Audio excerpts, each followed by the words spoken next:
Hello friends, कैसे उम्मीद करते हैं कि आप लोग अच्छे होंगे। तो हमारे यूट्यूब चैनल में आपका बहुत बहुत स्वागत है। तो पिछली क्लास में हम लोग संरचना बिंदु के बारे में पढ़ चुके थे। तो आज वही चैप्टर वाला हम लोग कुछ आगे वाला क्वेश्चन उसका डिस्कसिंग करेंगे। ठीक है, तो चलिए अगला क्वेश्चन स्टार्ट करते हैं हम लोग। सबसे पहले आता है इसमें क्वेश्चन सोनोरस। ठीक है, कि सोनोरस क्या है। ठीक है, तो याद रखना आप लोग को सोनोरस क्या है। ठीक है, क्वेश्चन क्या है सोनोरस। इंग्लिश में भी इसको यही चीज़ बोला जाता है सोनोरस क्या।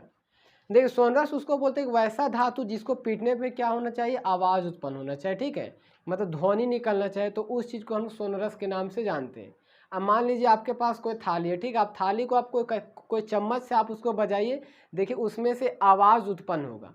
ठीक है, तो उस चीज़ को हम लोग सोनोरस बोलेंगे। तो याद हो जाएगा कि वैसा धातु जिसको क्या करेंगे हम, यदि कोई चीज़ से पीटेंगे तो पीटने पे क्या होना चाहिए, आवाज़ उत्पन्न होना चाहिए। तो वो जो आवाज़ जो उत्पन्न होता है उसी को हम लोग सोनोरस के नाम से जानते हैं। ठीक है, तो यहाँ पे हम लिख देते हैं वैसा धातु जिसे पीटने पे क्या करने पे है ना, पीटने पर आवाज़ उत्पन्न होता है। क्या होना चाहिए, आवाज़ उत्पन्न होना चाहिए। आवाज़ उत्पन्न होना चाहिए। ठीक है, आवाज़ उत्पन्न होना चाहिए। ठीक है, याद रहेगा। हम लिखे वैसा धातु जिसे पीटने पर क्या होना चाहिए, आवाज़ उत्पन्न होना चाहिए। मतलब कोई धातु को अगर हम पीटेंगे तो उससे आवाज़ निकलना चाहिए, उसी को हम लोग क्या बोलेंगे, सोनोरस। देखिए, एक क्वेश्चन यहाँ से ये आता है कि 1 ग्राम सोना से कितना मीटर लंबा तार बनाया जा सकता है। ठीक है, तो आप लोग याद कर लीजिए कि 1 ग्राम सोना से हम लोग 2 किलोमीटर लंबा तार हम लोग क्या कर सकते हैं, बना सकते हैं। देखिए, ये सोना बहुत क्या होता है, लचीलापन होता है, जिसके कारण क्या कर सकते हैं, उसको हम बहुत दूर तक मतलब पीट करके लंबा तार हम बनाया जा सकते हैं। ठीक है, तो याद रखना है कि 1 ग्राम सोना से 2 किलोमीटर लंबा तार जो है हम लोग बना सकते हैं। ठीक है, थर्ड क्वेश्चन की ओर चलते हुए हैं। ठीक है, थर्ड क्वेश्चन जो है वो ये क्वेश्चन आता है कि अमलगम क्या है। ठीक है, या तो किस धातु को हम लोग अमलगम कहें। ठीक है, तो अमलगम क्या वो आप लोग को बताना है। अमलगम, देखिए अमलगम जो है,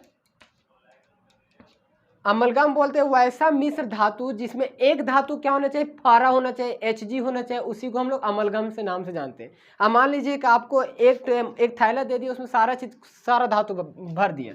मान लीजिए ये दे दिया, आप गिलास दे दिया, इसमें क्या दिया, सोना भी दे दिया है ना, एल्युमिनियम भी दे दिया, आयरन भी दे दिया, और फिर से क्या किया, चांदी भी SN दे दिया, Pb दे दिया, और इसमें से एक धातु क्या दिया, Hg दे दिया।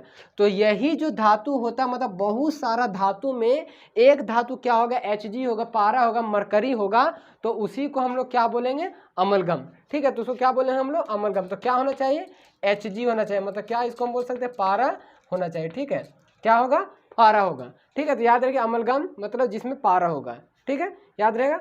4 क्वेश्चन के उपयोग हम लोग चलते आगे। देखिए, एक क्वेश्चन ये आता है कि सोना, प्लेटिनम, चांदी का उपयोग जो है हम लोग आभूषण बनाने के लिए क्यों करते हैं। समझे कि जो कान वाला जो होता है आभूषण, तो उसको हम किस चीज़ का उपयोग करते हैं और क्यों करते हैं। तो सबसे पहले देखिए, हम लोग कान वाला पहनते हैं, नाक वाला पहनते हैं, है ना, सब लोग पहनता है। जो महिला लोग होते हैं तो वो जो होता है आभूषण से बना होता है, तो वो सोना चांदी रहता है। तो सबसे पहले क्या होता है कि उसको सबसे पीट के हम लोग सबसे पहले क्या कर सकते हैं, लंबा कर सकते हैं, जैसे मर्जी वैसे रगेड़ दो। सबसे फर्स्ट रूल तो वो हो गया। और वो क्या होता है कि आघात वर्धनीयता होता है, सबसे पहले ये बात है। ठीक है, मतलब वही जिसको हम पीट के लंबा कर सकते हैं। और सेकेंड कंडीशन उसका ये है कि उसमें जंग जो है वो बहुत कम लगता है, मतलब ना के बराबर हम जंग के बारे में बात कर सकते हैं। अगर उसको जमीन के नीचे भी अगर हम कर देंगे तो क्या होगा कि वो क्या होगा, जल्दी वो खराब नहीं होगा, जल्दी संक्षारित नहीं होगा। इसलिए जो उसका उपयोग हम लोग आभूषण बनाने के लिए करते हैं। अब मान लीजिए कोई लोहा रहता है, ठीक है, अब लोहा रहने के लिए हम कान वाला पहनने के लिए बनाएंगे, तो क्या उसमें जंग नहीं लगेगा। एक बार नहाएंगे तो नहाने समय क्या होगा, जैसे धोएंगे वैसे ही जंग लग जाएगा, इसलिए लोहा का हम लोग उपयोग नहीं करते। आप लोग कभी कभी देखे होंगे जो अंगूठी रहता है जो हम लोग पहनते हैं उंगली में, तो वो लोहा का कभी कभी रहता है बना हुआ, तो उसमें देखिएगा कि आप 1-2 बार उसको उसमें जैसे पानी जाएगा और पानी से अभिक्रिया करके क्या करेगा, वो जंग लग जाएगा। तो इसलिए हम लोग जो सोना और चांदी का उपयोग किसके लिए करते हैं, तो आभूषण बनाने के लिए करते हैं। वो इजी क्वेश्चन था इसलिए हम नहीं लिखवाएंगे, ठीक है। चलिए यहाँ तक कंप्लीट हुआ। अगला क्वेश्चन की ओर हम लोग चलते हैं।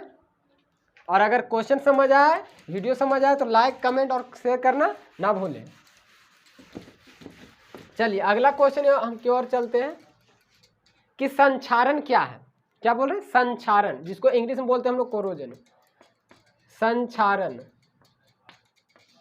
देखिए संक्षारण क्या होता है कि वैसा धातु, कोई धातु होगा है ना, जिसको क्या करेंगे हम खुला जगह पर रख देंगे तो वो क्या करेगा, हवा और नमी से क्या करेगा, अभिक्रिया कर लेगा।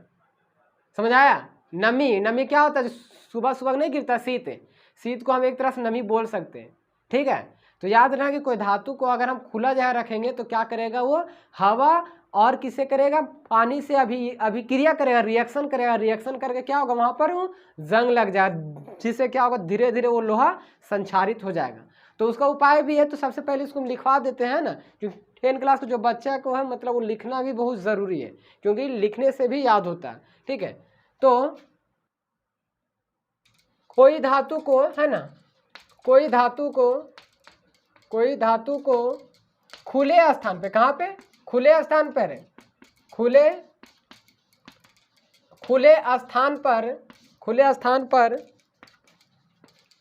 स्थान पर रखने, कोई धातु को खुले स्थान पर रखने से हवा, किसे, हवा और किसे, नमी लिख देता है ना,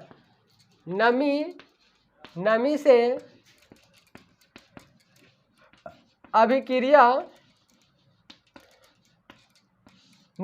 अभिक्रिया करके जंग लग जाता है। क्या लग जाता है, जंग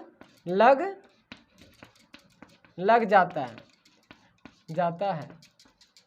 इसी प्रक्रिया को हम लोग संक्षारण कहेंगे। समझ आया।